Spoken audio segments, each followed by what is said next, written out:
지난주에 우리가 살펴본 것은 인생에 있어서 큰 업적, 승리를 이루고 난 후에 우리가 어떻게 행해야 할 것인가, 어떻게 살아가야 할 것인가를 살펴보았습니다.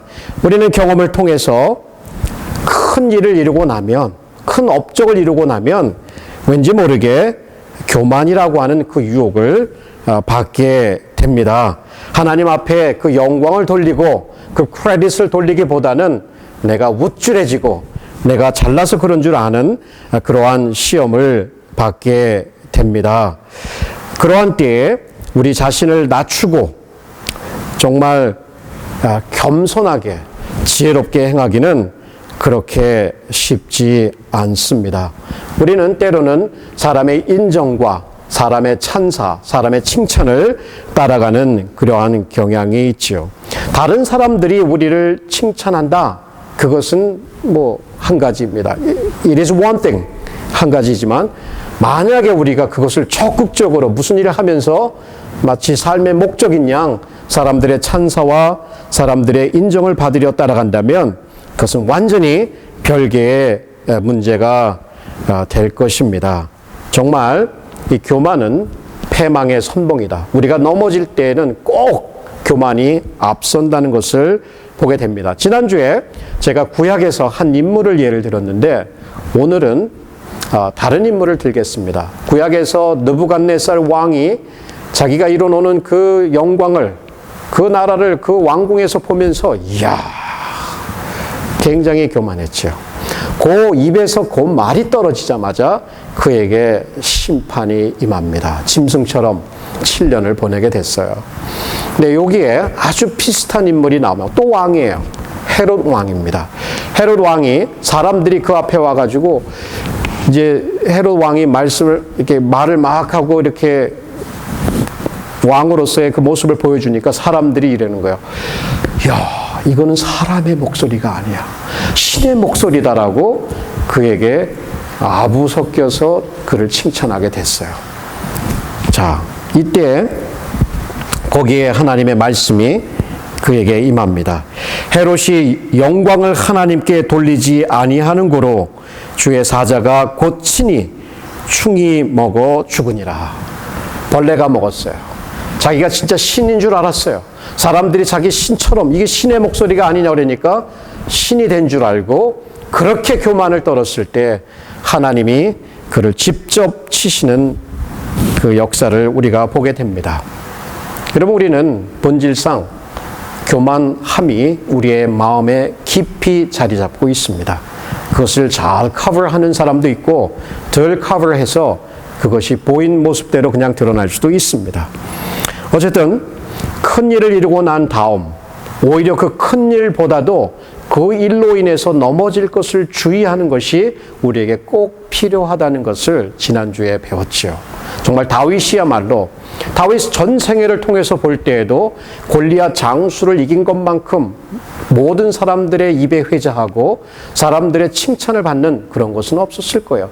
개인적으로도 다윗 왕 개인적으로도 그러한 승리는 그 후에도 그렇게 없었을 거예요.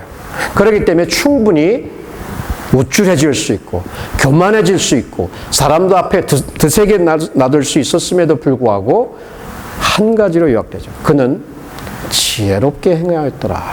지혜롭게 행하였더라. 자, 이 부분을 우리가 함께 배우자고 지난주에 얘기를 했습니다. 골리앗 장수를 이겼던, 그래서 목을 손에다 탁 들고 피가 툭툭 떨어지는 그 골리앗의 목을 들고 사울 왕 앞에 나온 그 어린 목동이었던 다윗, 상상이 가십니까? 많은 사람들이 그에게 찬사를 보내고 요나단도 그를 평생의 친구로 생각하는 이러한 때에 다윗이야말로 충분히 교만해질 수 있었습니다. 하지만 그는 그것을 거부하고 하나님 앞에서, 사람들 앞에서 지혜롭게 행했을 때에 그가 그 후에 이어지는 그의 삶에서도 그렇고 왕이 된 후에도 그렇고 정말 하나님의 마음에 합한 자로서 살아가는 그 면모를 우리에게 보여주게 됩니다. 지난주에는요, 이 다윗의 위대한 업적인 이 큰 승리를 사람들이 각각 어떻게 반응하고 있는가, 이 부분을 살펴보았죠.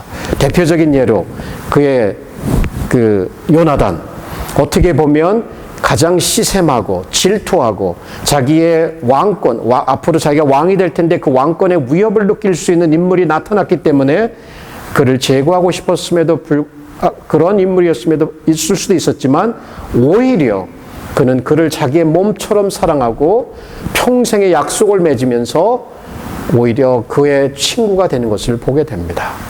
자, 그것을 통해서 우리는 우리의 삶의 위대한 업적 승리가 다가온다 할지라도 이렇게 평생의 귀한 친구들을 새기는 것 중요하다는 것을 첫 번째로 살펴보았어요. 두 번째는 사울이 보인 반응이에요. 사울은 처음에는 다윗에게 보인 반응이 아주 남다른 관심이었어요. 왜냐하면 왕의 입장에서는 자기의 군대를 빌드업 해야 되잖아요. 많은 용감한 용맹스러운 용사들을 모아서 자기의 군대를 중축해서 어디에 나가도 뛰어난 그러한 군대를 만드는 것이 왕으로서의 목적이었을 거예요. 그랬으니까 그 괴수의 원수의 목을 들고 오는 정말 이 친구 내가 써야겠다 생각하면서 그를 군대의 천부장이죠. 후에는 천부장으로 기용을 해서 쓰게 됩니다. 자, 우리가 큰 일을 이루게 됐을 때 우리에게 기대치 않았던 이 특별한 이 승급, 진급, 이 프로모션이 우리에게 다가올 수 있다. 그때 조심해야 된다. 높임을 받았을 때 그것이 내 가치가 다른 사람보다 더 큰 가치가 있다라고 잘난 척하면서 할 것이 아니라 오히려 하나님 앞에서 자기 자신을 낮추고 사람들 앞에서 지혜롭게 행했던 다윗을 우리는 지난주에 살펴보았습니다. 자, 오늘은 두 가지 남은 부분인데요. 거기에 일반적인 사람들, 특별히 여자들이 나와서 그에게 보인 반응을 우리가 세 번째로 살펴볼 것이고, 네 번째에는 사울왕이 처음에 보였던 그 관심은 사라지고 이제 다르게 반응하는 것을 보게 됩니다. 그것을 네 번째로 살펴보도록 하겠습니다. 세 번째 저희가 살펴볼 말씀은 우리의 성취는 하나님의 섭리 중에 우리에게 사람들의 찬사를 가져다 주기도 한다. 자, 사울왕으로부터 특별한 승진을 받았을 뿐만 아니라 그는 일반적인 사람들의 인정과 찬사를 한 몸에 받는 것을 보게 됩니다. 이분 사울의 종들도 그를 경쟁의식을 가질 수 있었음에도 불구하고 사울의 종들도 다윗을 군대의 한 장수로 임명하는 것을 아주 좋게 여겼더라라고 말하고 있습니다. 자, 여기 본문의 말씀을 통해서 사람들이 어떻게 그를 칭찬하고 있는지를 들어보겠습니다. 무리가 들어올 때에 곧 다윗이 블레셋 사람을 죽이고 돌아올 때에, 그러니까 이것은 골리앗 장수를 죽이고 난 바로 후에 있었던 사건입니다. 돌아올 때 여인들이 이스라엘 모든 성에서 나와서 노래하며 춤추며 소고와 경세를 가지고 왕 사울을 환영하는데, 여인들이 뛰놀며 창하하여 가로되 사울의 죽인 자는 천천히요 다윗은 만만히로다. 엄청난 승리, 이스라엘에게 자유를 가져드리는 그러한 승리 앞에서 그 여인들은 춤을 추며 덩실덩실 그를 축하해주고 있어요. 한번 생각해 보십시다. 여러분이 위대한 승리를 얻었는데, 위대한 업적을 이뤘는데 그 주변 사람들이 여러분 중심으로 돌아가면서 춤을 추면서 여러분을 찬양하고 있다고 생각해 봐요. 정말 기분 좋겠죠. 근데 한 번도 안 받아봐서 모르겠어요. 그렇게 해준 적이 없어가지고. 만약 그렇게 하면 정말 기분 좋을 거예요. 얼마나 우쭐해져요. 이야, 사람들이 나를 아네. 내가 누군지를 아네. 이렇게 생각할 수 있단 말이에요. 근데 이 여인들은 의도하지 않게 그런 칭찬을 했지만 결국 그것이 수년, 한 10년 정도의 그 다윗이 핍박을 받게 되는 그 원인도 되었습니다. 자기는 원치 않았어요. 여인들에게 나를 웰컴 해달라고 구한 것도 아니에요. 그저 그들이 승리가 기뻐서 나와서 웰컴을 했던 거예요. 근데 본문을 보게 되면 이 말씀이 참 안타깝게도 이제 사울의 귀에 들리게 되고 사울은 그것으로 인해서 넘어지게 되지요. 여기서 이 여인들은 의도하지는 않았지만 두 가지 이제 실수를 범하게 됩니다. 우리는 그 부분을 살펴보게 될 것입니다. 근데 그 부분에 앞서서 한 가지 제가 여러분에게 조금 설명을 드리고 싶은 것이 있는데 그것은 이 여인들의 말입니다. 이 여인들의 말. 자, 사울 왕이 죽인 사람은 천천히요. 다윗이 죽인 사람은 만만이다. 이게 시예요. 한 절에 one verse. 이게 한 절에서 두 부분으로 이루어졌어요. 이게 one couplet 해가지고 first half가 있고 second half가 있어요. 근데 이게 first half 전반절에는 사울 왕을 언급하면서 천천히라는 말을 써요. 그리고 그 다음으로 이어지면서 그 숫자가 증가를 해서 10배가 증가해서 만만으로 나간단 말이에요. 이게 히브리 시에서는 꼭 다윗이 죽인 사람을 더 많이 했다고 높이는 것도 아니고 사울이 죽인 사람이 더 적었다라고 하는 것을 얘기하는 게 아니에요. 그냥 이 히브리 원래 시에 보면 이렇게 숫자가 전반에 10이 나오면 그 다음에 100이 나오고 뭐 100이 나오면 많이 나올 수 있고 이렇게 증가하는 식으로 이렇게 표현을 해요. 그렇게 함을 통해서 히브리 시 구조를 통해서 전달하려고 하는 것은 다윗과 사울 이 두 사람이야말로 이 전쟁에서 수천 명을 무찔렀다라고 하는 것을 찬양하고 있는 거예요. 사실 여기 이 본문을 보게 되면 이 여인들이 나올 때에 다윗을 축하하기 위해서 나왔다고 얘기하지 않아요. 다윗 때문에 나온 게 아니야. 오히려 사울 왕을 웰컴하려고 나와서 부른 노래가 이 노래예요. 만약에 이 여인들이 사울 왕의 이름을 이 두 번째에다 넣고 다윗의 이름을 첫 번에 다윗이 죽인 자는 천천히요 사울 왕이 죽인 자는 만만이로다 이렇게 노래를 했으면 사울 왕도 괴롭힘을 받지 않았을 것이고 다윗도 괴롭힘을 받지 않았을지 몰라요. 어찌 보면 이 여인들의 실수, 가장 큰 실수는 의도하지도 않았지만 하나님을 찬양하는 대신에 사람을 찬양하고 있어요. 만약에 이 여인들이 다윗에게 혹은 사울 왕에게 승리를 주신 하나님을 찬양할지어다 하면서 결국은 그 승리를 주신 하나님을 높이고 그 승리의 주역들이 된 인물들을 언급했더라면 사울 왕이 그렇게 나쁜 사람의 모습을 보이진 않았을지도 몰라요. 그냥 그걸 덮어두고 갔을지도 몰라요. 근데 그게 아니었다란 말이에요. 여러분, 사람의 찬사를 받을 때가 어찌 보면 넘어질 때인 것 같아요. 저도 요번 말씀을 공부하다가 어떤 한 저자를 읽게 되었는데, 아더 핑크라고 하시는 분이에요. 굉장히 묵상을 깊이 하시고, 장로교 목사님으로서 사역을 활발하게 하시고 많은 책들을 내신 분인데, 이분이 이런 얘기를 해요. 자기는 설교를 하고 나면 겁이 난대요. 사람들이 자기에게 다가올까봐 도망을 간대요. 그래서 조용한 데로 가버린대요. 인사도 안 하고. 왜냐하면 사람들이 혹시라도 와가지고 설교에 대해서 좋았습니다 라고 하면 그게 자기로 하여금 넘어지게 하는 것이다 라고 생각을 하기 때문에 오히려 도망을 가더라. 나는 그렇게 얘기를 자기 책에 기록을 하고 있더라고요. 저는 그렇게 그런 거 걱정 안 해도 되니까 아주 프리하고 좋습니다. 근데 전에 경험한 것은 한 번은 어릴 때죠. 설교를 한 번 했는데 그 주변에 있는 어떤 분이 저의 그 말씀을 통해서 깊은 감동을 받았다고 막 얘기를 하는 거예요.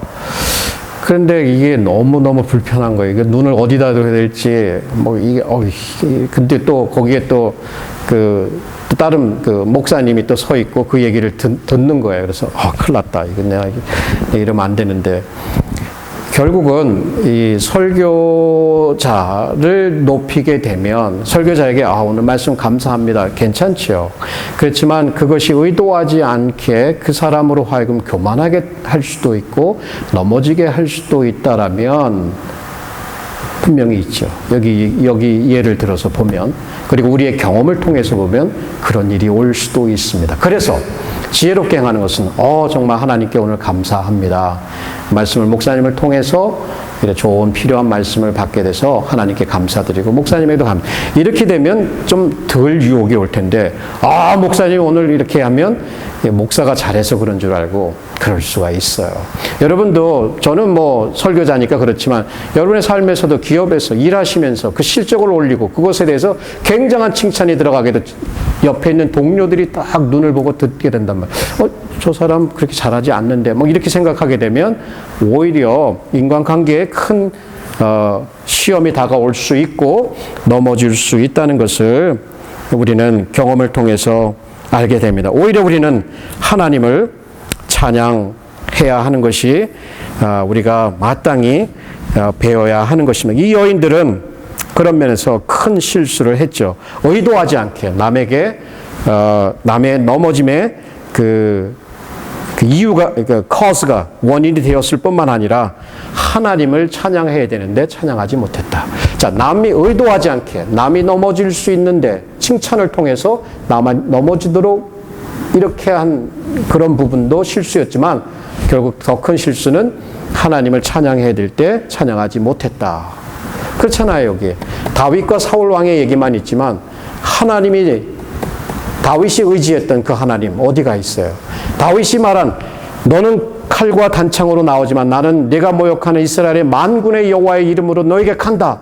하나님의 영광을 위해서 싸우고 이름을 위해서 싸웠던 그 하나님은 이들의 찬양 속에 없다라는 얘기예요.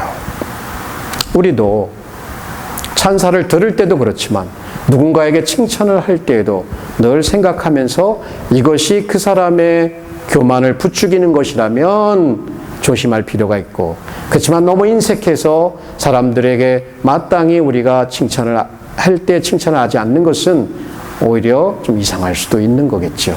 이런 부분에서 지혜가 필요할 것입니다. 다윗 왕은 분명히 지혜롭게 행했습니다. 그 부분에서 넘어지지 않았어요.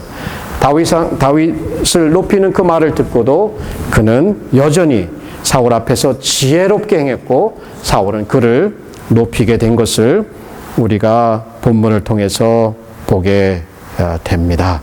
두 번째, 이제 네 번째 포인트가 되죠. 우리의 성취는 하나님의 섭리 중에 우리에게 원치 않는 경쟁자를 낳기도 한다. 자, 우리의 성취. 큰 일을 이루니까 원하지 않은 경쟁자들이 옆에서 생기게 된다. 이런 얘기예요. 하나님의 놀라운 축복 가운데 하나님의 놀라운 축복이에요. 정말 평생의 친구도 얻었고 사람들의 인정도 받았어요. 놀라운 축복이에요. 그런데 거기에는 가시들이 함께도 왔죠. 다윗은 원치 않게 사울의 적이 됩니다. 사울의 주적이 되는 것이죠. 참 안타까운 일이에요. 사울이 이 여인들이 보인 이 찬사에 반응이 좋지가 않아요. 자, 한번 본문을 통해서 보십시오. 사울이 이 말에 불쾌하여 심히 노하여 가로되 다윗에게는 만만을 돌리고 내게는 천천만 돌리니 그의 더 얻을 것이 나라밖에 무엇이냐 하고 그날 후로 사울이 다윗을 주목하였더라. 그의 왕으로서의 자존심이 상한 거예요, 이 말에. 사실 이 말은 아까 말씀드린 히브리 원래의 시적으로 보게 되면 사울 왕과 다윗 이분들이야말로 무수한 적들을 죽였다라고 하는 것을 뜻했는데 사울은 그 말의 의도를 오해하게 되면서 큰 상처를 받게 됩니다. 그러면서 그는 다윗으로 인해서 다윗의 위대한 승리 그것에 대해서 이제 질투하기 시작하면서 분노하기 시작하고 다윗을 의심하면서 이 녀석이 내 왕권을 차지하겠구나 라고 생각합니다. 근데 여러분, 다윗은 이미 기름을 부음 받은 사람이었습니다. 왕이 될 것을 알았어요. 사울이 살아있는 동안 한 번도 이 사울 왕을 모욕하지 않았어요. 저 사람이야말로 기름 부음, 여호와의 기름 부음 받은 자라고 누구보다도 왕을 왕으로서 인정했고 왕을 두려워하였고 왕을 존중했던 것을 볼 수가 있습니다. 사울의 이 의심은 근거가 없는 것이었고 사울의 분노도 그렇고 질투도 결국 그를 패망으로 이끌었을 뿐 다윗은 그것을 받을 만한 그 일을 한 적이 없었습니다. 슬프게도 사울 왕은 이 아주 질투라고 하는 질병에 심각하게 감염이 되었던 것입니다.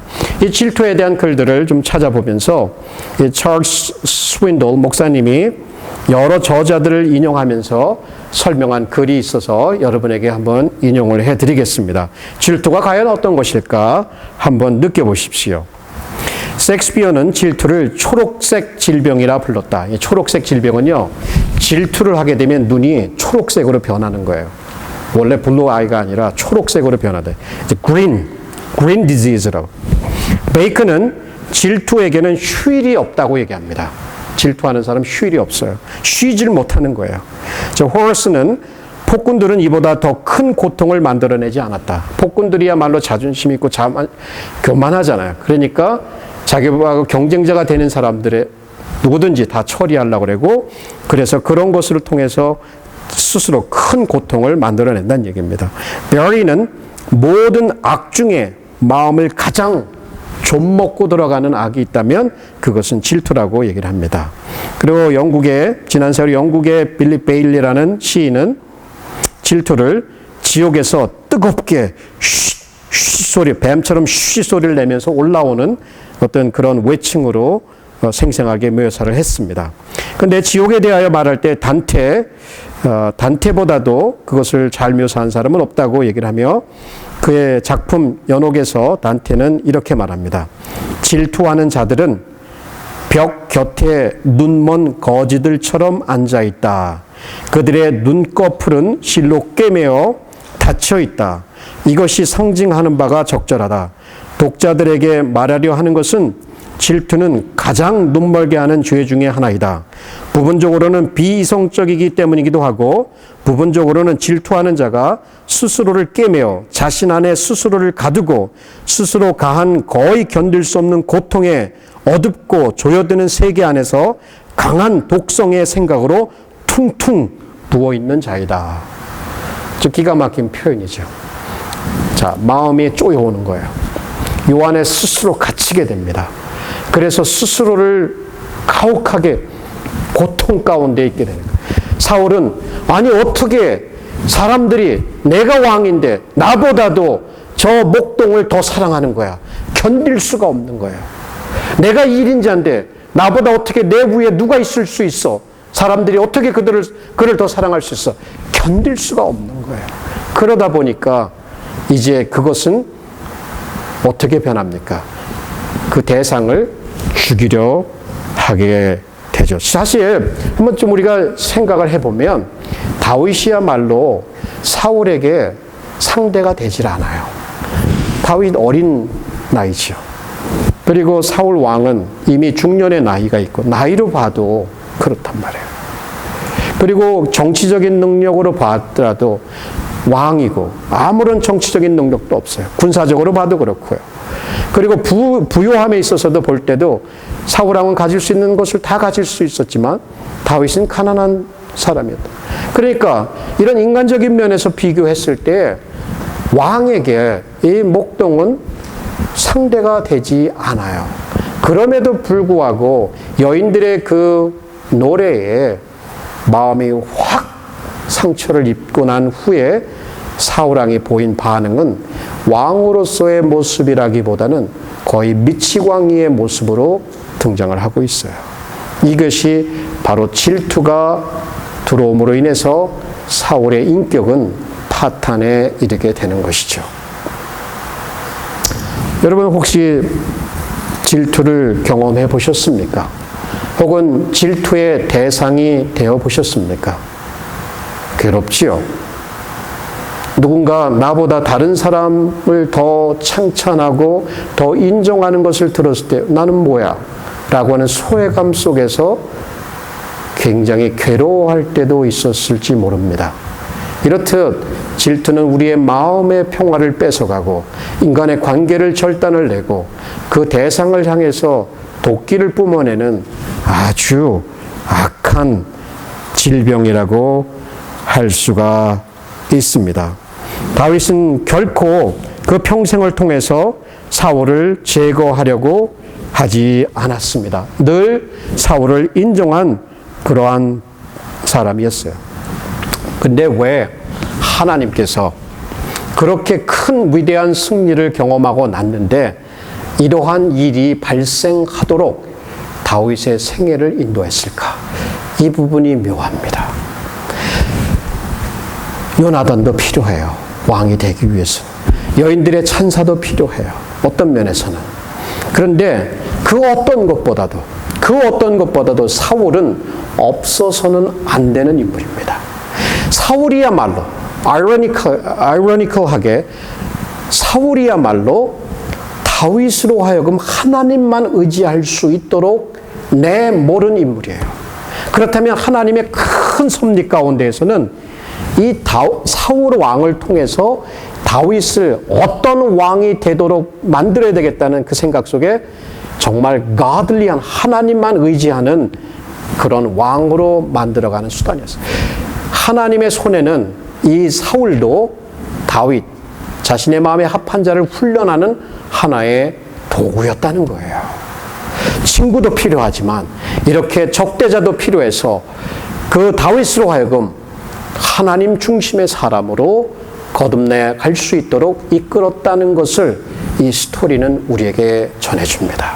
여러분, 하나님의 섭리에서 여러분 주위에 있는 사람들을 보시면 그 부분을 이해할 수 있어요.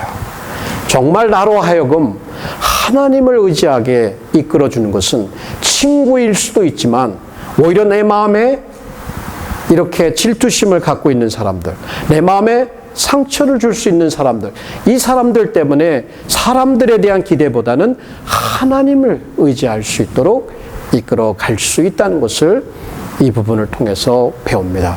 저는 묵상을 하면서 사울이 없었더라면 다윗이 그렇게 그러한 믿음의 훈련을 받을 수 있었을까 이런 생각을 해보았습니다. 그런데요, 제가 이런 설교를 하니까 여러분 그래도 사울처럼 되지는 마십시오.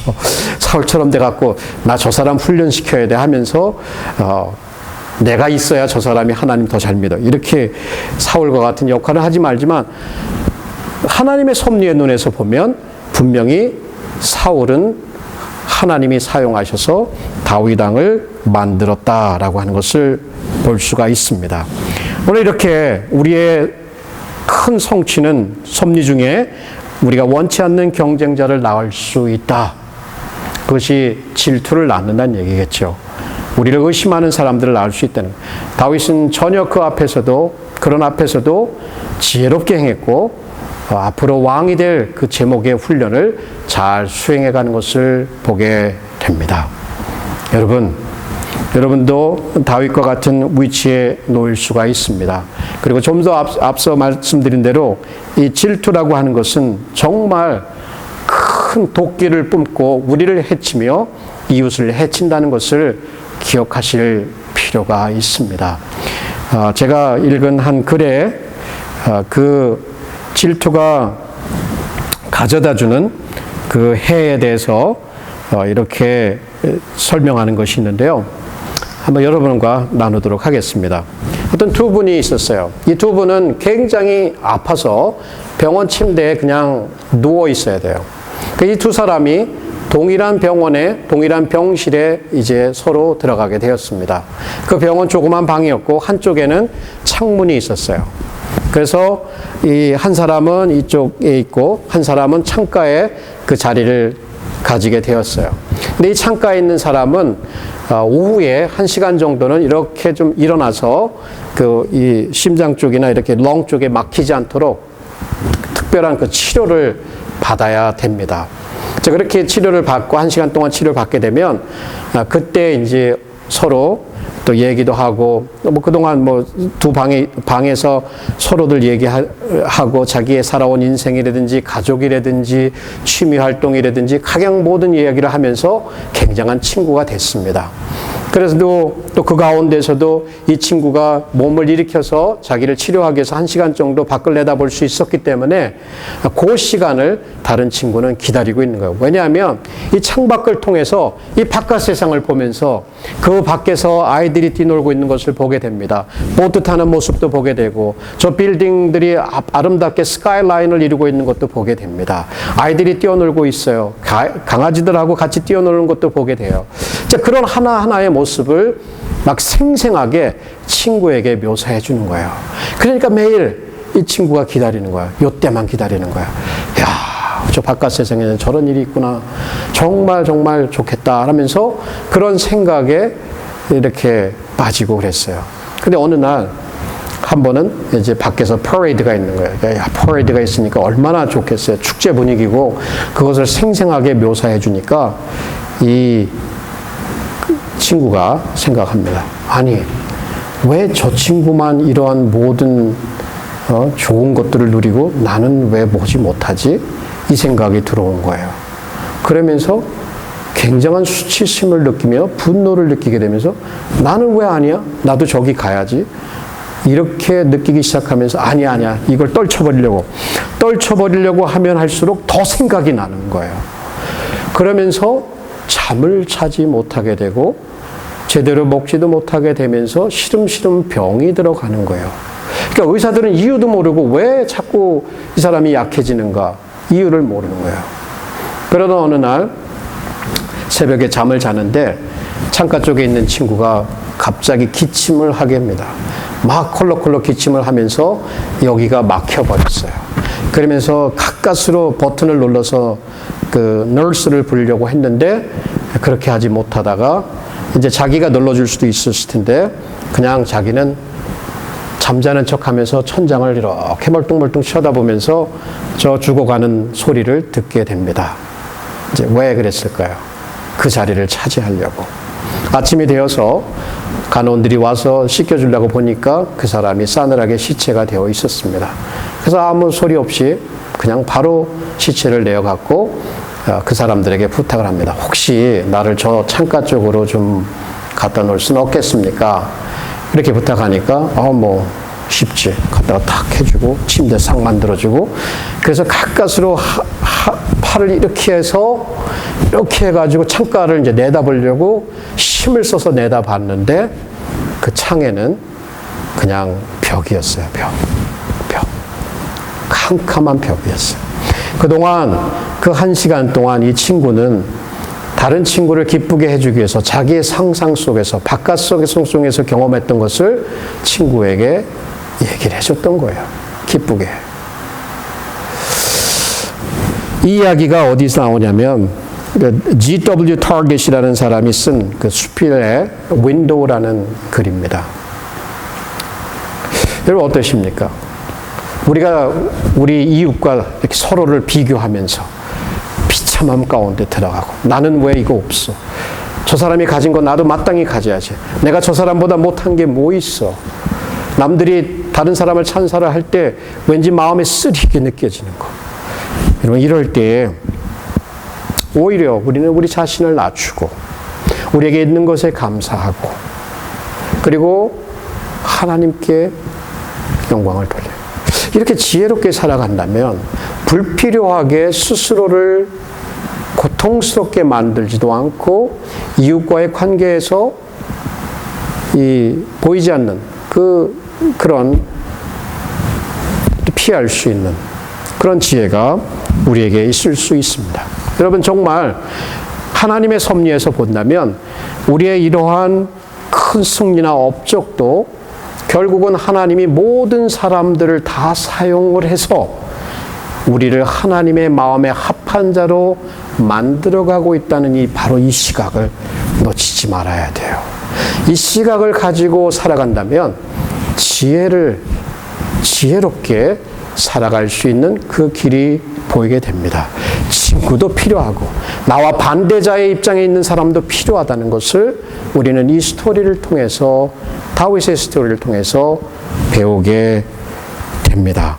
각각 사울도 요나단도 그 여인들도 그 다른 모든 사람들도 하나님이 주신 그 승리에 다르게 반응했지만 그 다르게 반응함을 통해서 다윗은 배워가고 있었다는 것이에요. 다윗은 배워가고 있었다. 결국 앞으로 왕이 될 그 왕의 수업을 지금부터 받고 있었던 것이에요. 그가 물리쳤던 큰 골리앗, 그러나 그것이 끝이 아니었어요. 그 다음에 더 큰 골리앗, 사울 왕이 그를 기다리고 있었던 것이에요. 사울 왕은 절대적으로 그의 삶에 왕의 수업을 받는데 원치 않았지만 큰 역할을 했다라고 우리는 평가를 내릴 수 있습니다. 여러분, 어떤 일을 이루어 보셨습니까? 인생에 있어서 큰 승리를 이루어 보셨습니까? 큰 업적이라고 이루어 보셨습니까? 물론 그런 게 없을 수도 있어요. 그런 게 없어도 여러분 스스로 얼마든지 교만할 수 있고 자기 자신을 높일 수 있고 사람들 앞에서 거만하게 행동할 수도 있을지 몰라요. 우리 배우십시다. 사람과 하나님 앞에서 지혜롭게 살아가는 것. 이것이 아주 옳고 바른 것이다. 자, 여기서 우리는 결론적으로 우리 주님을 또 바라보게 됩니다. 우리 주 예수 그리스도의 그 지혜와 은혜를 구할 수밖에 없지요. 예수님, 사람들이 그를 왕으로 삼으려고 그래요. 왜? 아니, 말씀 한마디로 손에서 띄니까 빵이 다 돼버리네. 이 경제적으로 문제를 해결해 줄 수 있는 우리의 왕이다. 이분이야말로 왕으로 삼자. 기적을 행하죠. 그 가르침이 놀랍잖아요. 그 사람들은 그것 때문에 따라다니면서 그를 왕으로 세우려고 했을 때, 그 인기를 얻었을 때 어떻게 했어요? 도망가셔요. 기도하러 도망가신단 말이에요. 다윗 왕이 큰 승리를 얻었지만 지혜롭게 행했다는 거. 예수님이 큰 기적을 행하고 사람들이 인기를 얻었을 때에도 그는 은근히 조용한 곳으로 가는 모습을 보게 되지요. 여전히 사람들의 칭찬과 찬송을 받았지만 그는 늘 겸손함으로 있었고 열둘 별 볼 일 없는 갈릴리의 사람들을 택해서 그의 친구가 되어주셨지요. 그리고 종교적인 지도자들의 질투와 질시 속에 결국은 십자가로 나아가게 되지요. 그렇지만 그 십자가가 저와 여러분을 구원하는 놀라운 하나님의 길이 되었던 것이에요. 자, 이 부분에서 우리는 그 예수님의 그 지혜, 그 사랑, 그 헌신 또 보게 됩니다. 다른 곳에서 시작할 것이 아니라 나로부터 시작하는 것이 아니라 이 십자가에서 보여주신 그 예수 그리스도 섬김을 받으려고 했던 것이 아니라 오히려 섬기고 하나님께 모든 영광을 돌리면서 자기 자신을 비우고 십자가의 죽음으로 나아가신 그분이야말로 우리가 지혜롭게 살아갈 수 있는, 그리고 은혜를 따라서 살아갈 수 있는 그 길을 우리에게 제시해 주십니다. 여러분, 예수 그리스도를 바라보십시다. 예배에 오셔서 마지막은 예수 그리스도를 바라보면서 그분이 나의 주님이시오, 나의 친구시오, 나를 능하게 하시는 분이시오, 나를 천국으로 인도하시는 나의 shepherd, 목자가 되신다. 이 한 가지를 마음에 깊이 느끼고 돌아가시면 다음 한 주간도 어떠한 일을 당해도 큰 일 앞에서도 겸손할 수 있고 작은 일 앞에서도 여전히 용기를 잃지 않고 은혜를 따라서 여러분 충분히 살아가실 수 있습니다. 그래서 하나님께 영광을 돌리면 하나님 영광 받으시고 여러분과 저와 여러분의 삶이 더욱더 든든히 세워질 수 있음을 생각하면서 우리 같이 기도하십시다. 오늘 말씀을 들으셨는데요. 각자에게 또 들려주는 강조